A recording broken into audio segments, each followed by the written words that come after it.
Hi everybody, and welcome to Storytime. I hope you're doing great and enjoying this beautiful weather. In fact, today's book is about science, and science is so important because science helps us learn about the world around us. Right, Jessie? Yeah. So we're going to read a book called Charlotte the Scientist is Squished.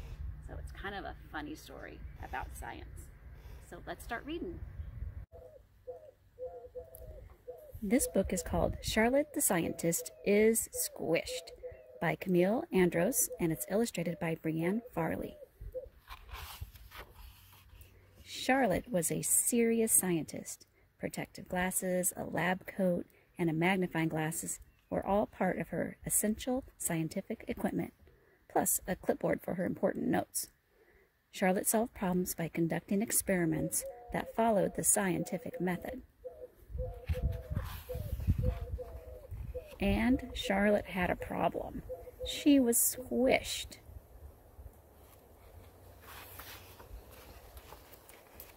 She was squished at the table, she was squished in the tub, and sometimes she was even squished on the toilet.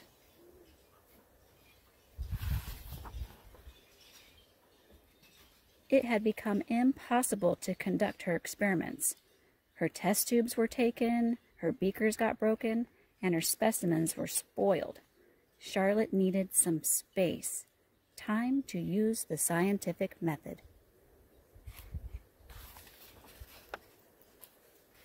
Step 1.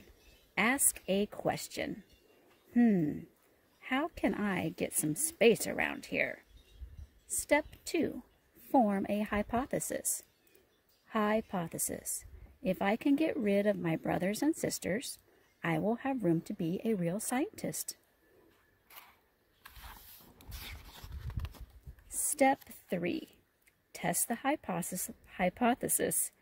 Experiment. She tried an experiment to make everyone disappear, but it didn't work. She tried another experiment to make herself disappear, but that didn't work either.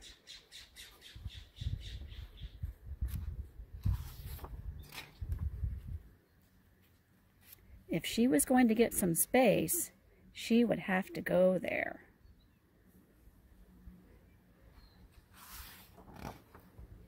Wow, there she is in space.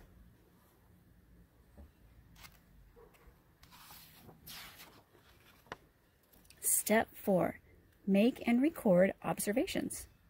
Charlotte was no longer squished at the table.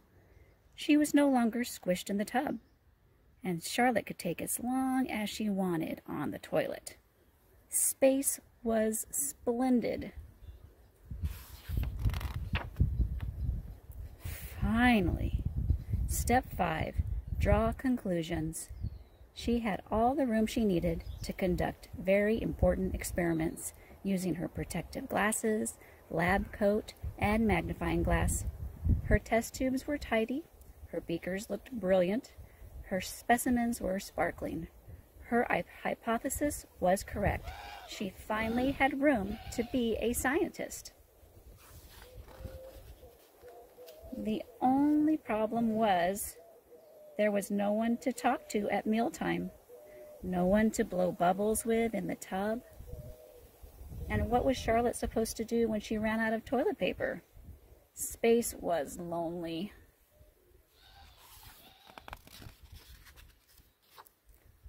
Back to step 2. Form a new hypothesis.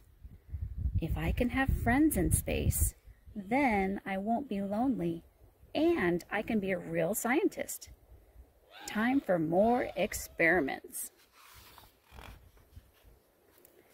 Charlotte tried chocolate, but it was too tempting.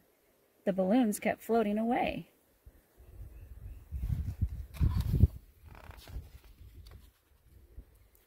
And robot bunnies were poor conversationalists. They got ruined in the bathtub and tangled in the toilet paper. Charlotte missed her family. She even missed being squished. So she tried one last experiment. Looks like she's coming home.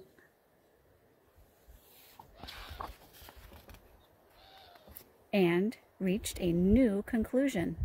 Charlotte didn't need outer space. She just needed her own space.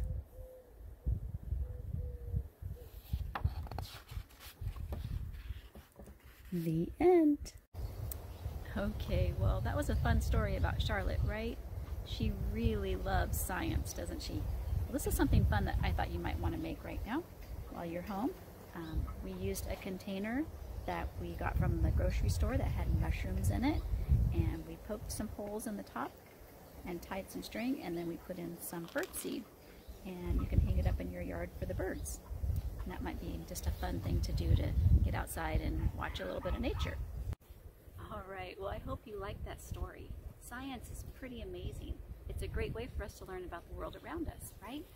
How many of you love flowers? I do. How about animals like Jessie? Yeah, I do.